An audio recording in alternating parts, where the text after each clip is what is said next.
दर्शन में प्रातःकाल के ज्ञान सत्र में नारद जी महाराज और वेद व्यास जी महाराज का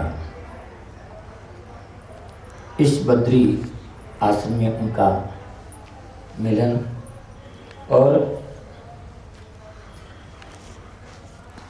नारद जी महाराज से प्रेरित होकर के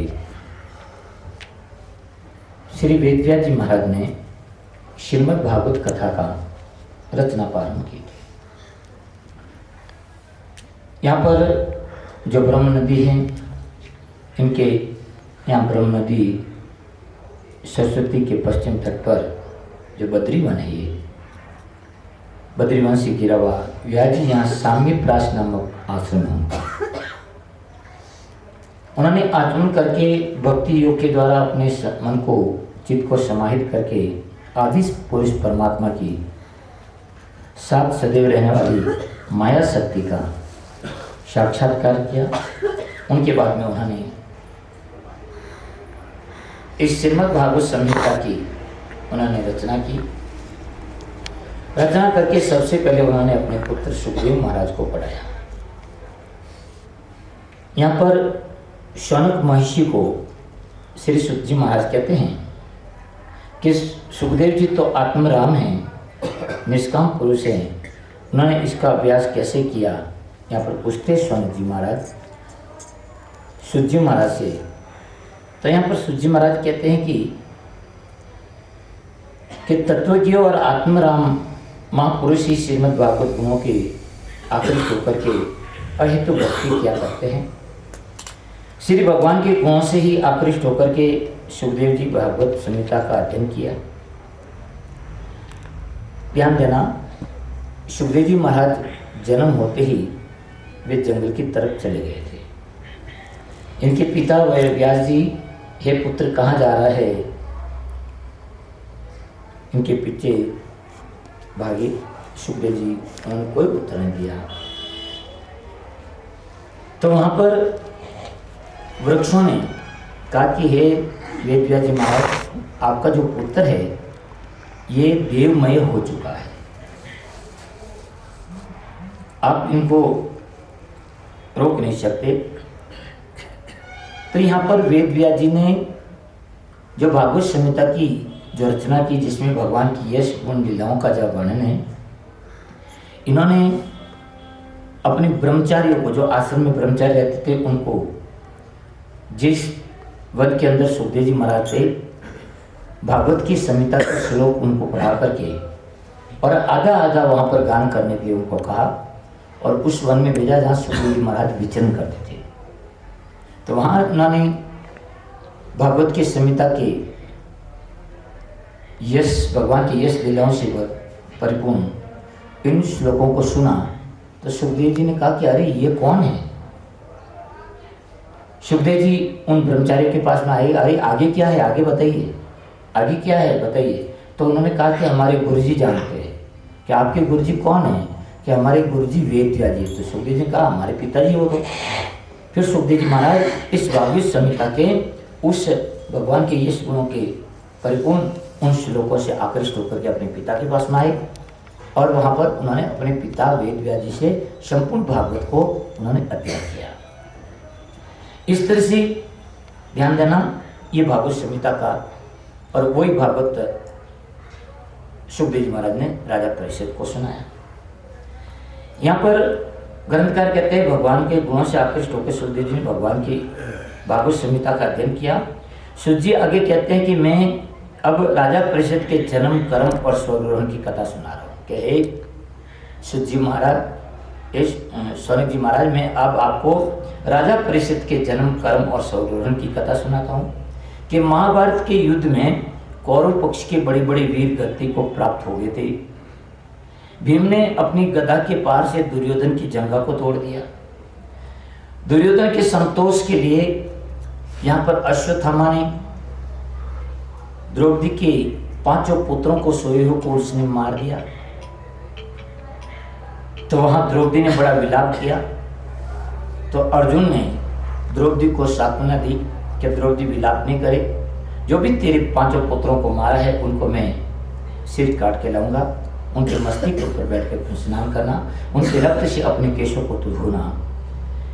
अर्जुन इस तरह से द्रौपदी को आश्वासन देकर के अपने रथ लेकर के भगवान खुद कृष्ण सारथी और उन अश्वत्थामा का पीछा करते हैं। अश्वत्थामा ने देखा कि अश्वत्थामा भाग रहे हैं आगे आगे, बचने का कोई उपाय नहीं, तो उस अश्वत्थामा ने ब्रह्मास्त्र का प्रयोग किया। तो अर्जुन ने कहा भगवान ये क्या है? भगवान ने कहा अरे अर्जुन ये अश्वत्थामा ने ब्रह्मास्त्र का प्रयोग किया, तो भी ब्रह्मास्त्र का प्रयोग कर और इन दोनों ब्रह्मास्त्रों को शांत कर। तो अर्जुन भगवान कृष्ण को प्रणाम करके उसने ब्रह्मास्त्र का प्रयोग किया और प्रयोग करके दोनों ब्रह्मास्त्र को शांत किया। अर्जुन अश्वत्थामा को पकड़ करके भगवान कृष्ण ने कहा कि अरे तुमने प्रतिज्ञा की वो पूरा करे। तो अर्जुन कहता भगवान ये अपराधी द्रौपदी का है, द्रौपदी के पास में लेकर चलते हैं, द्रौपदी जो कहेंगी उसको दंड देंगे। द्रौपदी के पास में लेकर आते हैं तो वहां पर द्रौपदी, ध्यान देना, अपने गुरु पुत्र को अर्जुन के रथ के पीछे पशु की तरह बंधा हुआ दुपट्टे से, इस तरह से देख करके द्रौपदी ने कहा अरे अर्जुन आप ये क्या किया? ये गुरु पुत्र है, जिन गुरु से आपने गुरु द्रोणाचार्य के पुत्र थे, जिन द्रोणाचार्य से आपने शिक्षा प्राप्त की, ज्ञान प्राप्त किया, वो पुत्र गुरु ही पुत्र के रूप में है, आप ऐसा नहीं करें। इधर भीम था, भीम वहां पर दांत पीस रहा था कि इसको छोड़ा नहीं जाए, इसको मार दिया जाए, इनको दंड दिया जाए।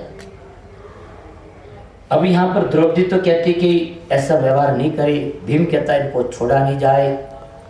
अर्जुन बड़ी दुविधा में पड़ गया। अर्जुन ने भगवान कृष्ण की तरफ देखा।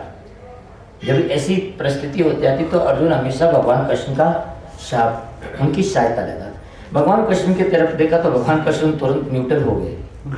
उन्होंने कहा ब्रह्म बंधु न हंतव्य आतता ही वृदाहन्नः मये वो उभय मानताम परिहारी अनुशासनम कुरु प्रतिश्रुतम सत्यम यतत् सत्वयता प्रियम च भीमसेनस्य पांचाल्य मह्यम एवं च। भगवान कृष्ण कहते अरे अर्जुन तू मेरी तरफ क्या देखता है?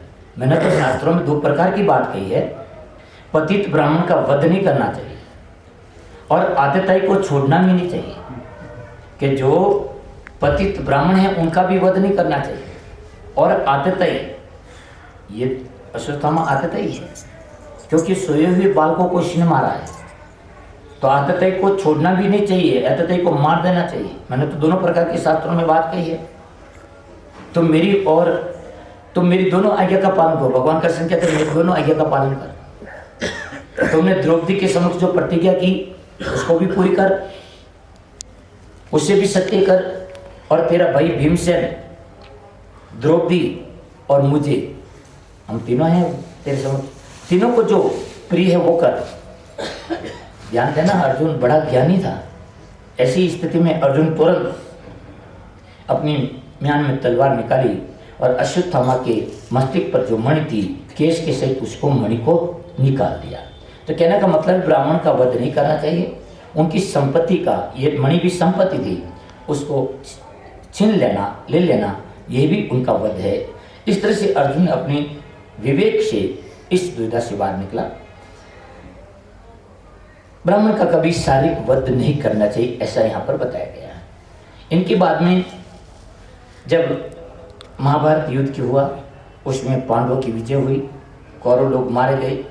उनके बाद में धर्मराज युधिष्ठिर, पांचों पांडव, द्रौपदी, कुंती और धृतराष्ट्र,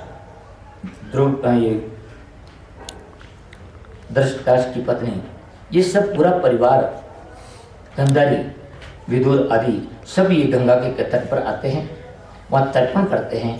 अपने सौबंधों के मरने पर वे वहाँ पर थोड़ा शोक जाहिर करते हैं। उनके बाद में जब वहाँ शोक जाहिर करते हैं उसी समय अश्वत्थामा और एक ब्रह्मास्त्र का प्रयोग करता है।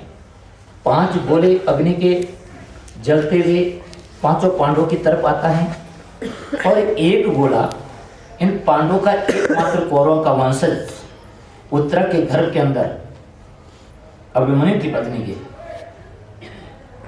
वहाँ था, उसको नष्ट करने के लिए उसने ब्रह्मास्त्र का प्रयोग किया। वो उत्तरा घबरा हुई भगवान कृष्ण के शरण में आई। उसने कहा, पाही पाही महायोगिना देव देव जगतपते, नान्यम त्वद अभयम पश्ये यत्र मृत्यु परस्परम, अभिद्रवती मामिष्य शरद तापीय शोक एवो, कामम दहतु माम नाथ माम में गर्वो निपात्य तामा। हे देवादिदेव, हे जगदीश्वर, हे महायोगी, आप मेरी रक्षा करें। उत्तरा ने कहा भगवान श्री कृष्ण से कि हे भगवान, आप मेरी रक्षा करें। इन लोक में सभी एक दूसरे की मृत्यु के कारण बने हैं। यहाँ पर सब एक दूसरे के मृत्यु के कारण बने हैं। यह देखता हुआ लोहे का बाण मेरी ओर आ रहा है। मुझे भले ही भस्म कर दे भगवान, परंतु मेरे गर्भ को नष्ट नहीं करे। इधर भगवान ने देखा, ओ द्रौपदी, पांडवों की तरफ भी 5 अग्नि की गोले आ रहे। तो भगवान कृष्ण ने तुरंत अपनी योग शक्ति से रूप धारण करके उत्तरा के गर्भ में प्रवेश किया, हाथ में गदा लेकर के उस गर्भ की रक्षा की। और भगवान अपने तेज से जो बाहर उन 5 पांडवों को की तरफ भी जो 5 गोले आ रहे थे, उनको अपने तेज से उनको शांत किया। इस तरह से भगवान कृष्ण पांडवों की और पांडवों के कौरवों के एकमात्र वंशज उत्तरा के गर्भ की रक्षा की।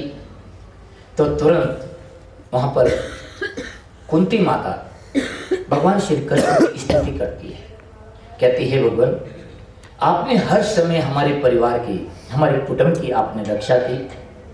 हमारे पुत्रों को भोजन के अंदर विष दिया गया, लाक्षागृह के अंदर जलाया गया, विनम्र आशु से आपने रक्षा की, दुष्टों के दुष्ट सभा में आपने हमारी लज्जा रखी, वनवास की अनेक एक नहीं अनेकों विपत्तियों में आपने महारथियों के विपत्तियों से आपने हमारी रक्षा की।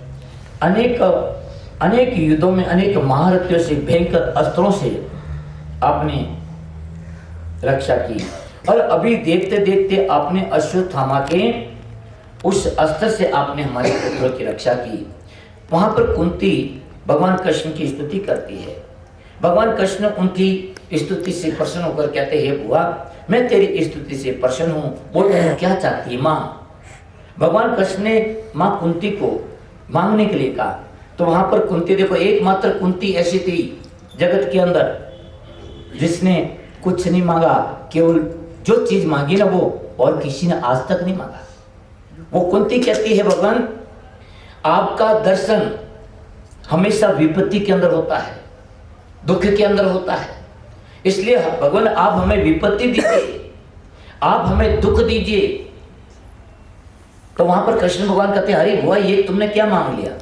तेरी विपत्ति के जीवन के अंदर विपत्तियों की कोई सीमा रही?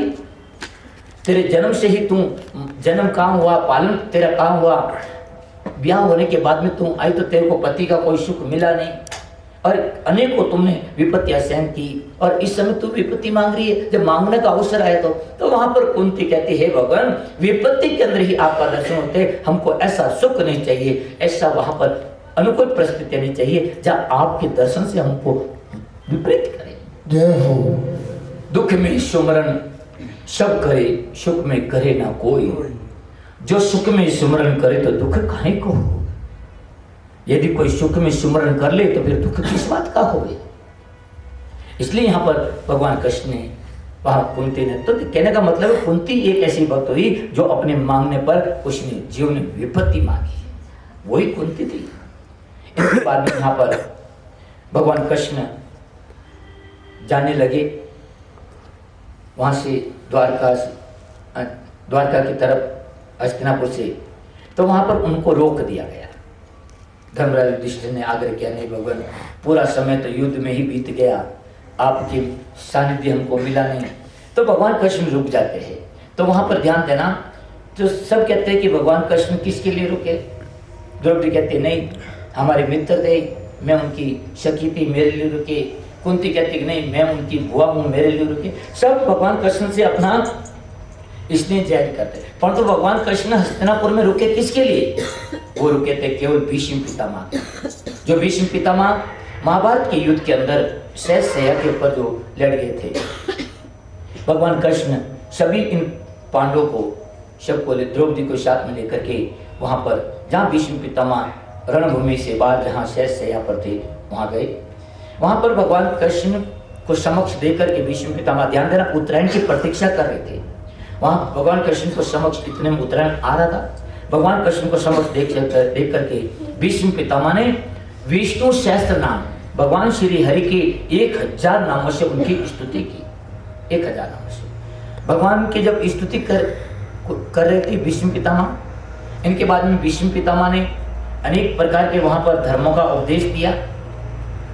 बहुत सारी राज धर्म कहो, उन राज धर्म कहो, मोक्ष धर्म को, भगवत धर्म को, निवृत्ति धर्म को, प्रवृत्ति धर्म को, इस धर्मों की जब वहां पर भीष्म पितामह